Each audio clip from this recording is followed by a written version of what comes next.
नमस्कार साथियों। आज मैं बेहद ही गंभीर मुद्दे पर अपने विचार रखने वाला हूँ कि आजकल एक मुद्दा ना सिर्फ मेन स्ट्रीम की मीडिया में बल्कि सोशल मीडिया पे भी बहुत गरमाया हुआ है।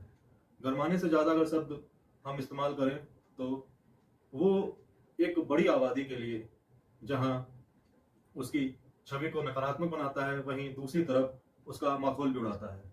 शायद आप लोग मेरे बातों से समझ गए होंगे कि मैं इन दिनों चर्चा में आया हुआ ज्योति मौर्य एचएम साहिबा की वैवाहिक जिंदगी से जुड़े मसले पर चर्चा करने वाला हूँ। देखिए, विवाह अपने आप में एक जटिल व्यवस्था है। जटिल यूं कहें कि अगर अंडरस्टैंडिंग, कंपैटिबिलिटी, आपसी समझ अगर दोनों पार्टनर्स में मिल जाती है तो विवाह सफल और पूरी जिंदगी खुशमय बन जाती है। वहीं अगर दोनों पक्षों में, पति या पत्नी में, ये आपसी समझदारी, कंपैटिबिलिटी, म्यूचुअल अंडरस्टैंडिंग, इन शब्दों का अगर अभाव रहेगा तो वैवाहिक जीवन जाहिर सी बात है मेरी सारी समस्याओं के साथ अन्य तरफ आपके जीवन को ले जाएगा, जिसमें कि तलाक या एक्स्ट्रा मैरिटल अफेयर जैसे परिणाम हमें देखने को मिलते हैं। शायद उनकी वैवाहिक जिंदगी जैसी भी रही हो, उसमें पति गलत है या पत्नी गलत है, इस पर मैं चर्चा नहीं करना चाहूंगा, क्योंकि वैवाहिक जिंदगी के अपने स्यापे हैं तो अपनी कुछ अच्छी सकारात्मक चीजें भी हैं।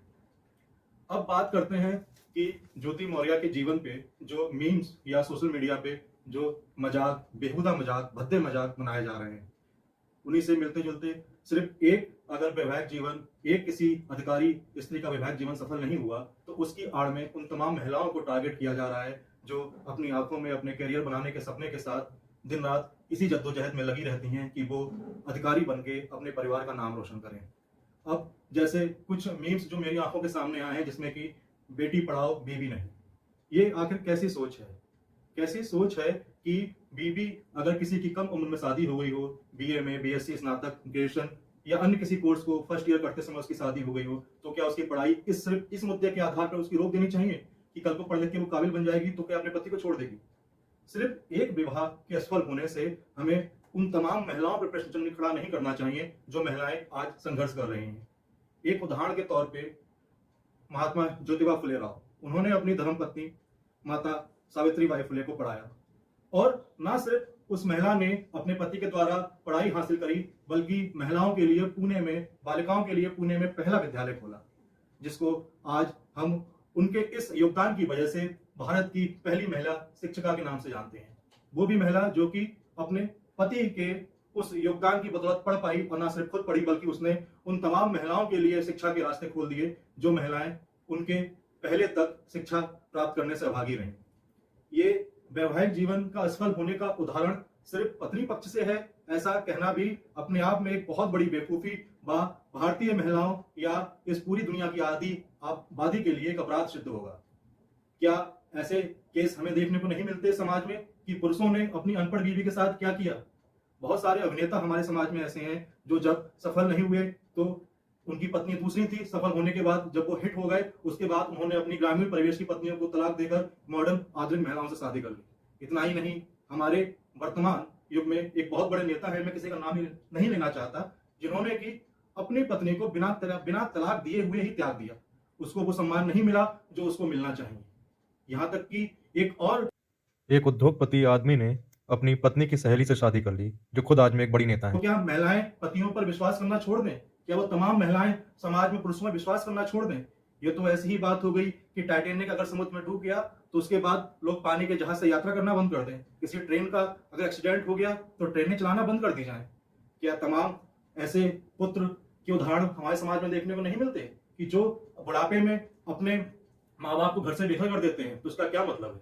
क्या इसका मतलब ये है कि माता पिता या पति पत्नी बच्चों को जन्म देना ही बंद कर दें? क्या कि जन्म देने के बाद जैसे ही वो उनको घर से बाहर निकाल दे? देखिए, परिवार, विवाह, ये सब ऐसी संस्थाएं हैं जो कि सदियों से चल रही हैं, जिसमें यदा कदा कभी कभी कोई एक परिवार या क्या कोई एक विवाह सैकड़ों की संख्या में, उसमें से 1%, 2%, 3%, ये बहुत ज्यादा भी हो सकता है इससे भी कम आंकड़े हों जो पॉइंटों में हो, वो अगर असफल हो जाते हैं तो उसने तमाम उस पूरे वर्ग पर प्रश्न चिन्ह खड़ा कर देना मेरे लिए ना सिर्फ एक बेवकूफी भरा है बल्कि वो एक अपराध की श्रेणी में है। बड़ी मुश्किल से तो हम राजी हुए हैं महिलाओं को अपने घर से निकल के बाहर अवसर। एक उद्योगपति सारी आदमी ने कहानी तो अफसर अपनी की ही है। पत्नी की अगर सहेली अफसर से नहीं शादी मिलेगा कर ली, तो जो कि महिलाएं आज आगे कैसे खुद में बड़ी बढ़ेंगी। नेता मुझे हैं। अभी देखकर बड़ा हताशा हुई कि इस घटना के बाद न जाने कितने लोगों ने अपनी पत्नियों को, जो बाहर कोचिंग करा रहे थे, इलाहाबाद में कोचिंग करा रहे थे, उनको घर वापस बुला लिया।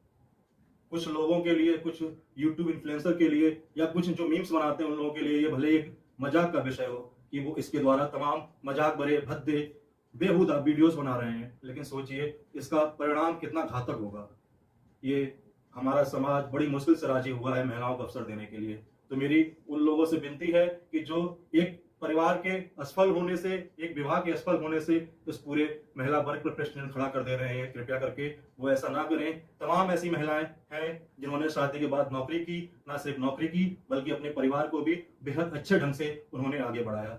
तमाम ऐसे केस जो कि बहुतायत में आपको बीएड के क्षेत्र में देखने को मिलेंगे कि पति पत्नी ने, यानी कि लड़का लड़की ने शादी से पहले बीएड कर रखा था, दोनों की शादी हो गई सिर्फ इस आधार पर कि दोनों ने बीएड कर रखा है। शादी के बाद मेरिट के आधार पर पत्नी का चयन बेसिक शिक्षा परिषद में मास्टर के रूप में हो गया, तथा पति की उतनी अच्छी मेरिट न होने के कारण पति आज भी बेरोजगार है। तो क्या वो उन महिलाओं के घर नहीं चल रहे हैं? बिल्कुल चल रहे हैं। वो महिलाएं न सिर्फ एक शिक्षक के रूप में अपनी भूमिका का निर्वहन बेहद ही सफलतापूर्वक कर रही हैं, बल्कि उतनी ही सफलता के साथ अपने परिवार को भी वो आगे बढ़ा रही हैं। तो मेरा आपसे विनम्र निवेदन है, आपसे विनती है कि कृपया किसी एक केस के कारण पूरी जमात को टारगेट ना करें, और खासकर उस जमात को जो बड़ी मुश्किल से अपनी बेड़ियों को तोड़कर आगे बढ़ने के सपने अपनी आंखों में लिए हुए निरंतर प्रयत्नशील है।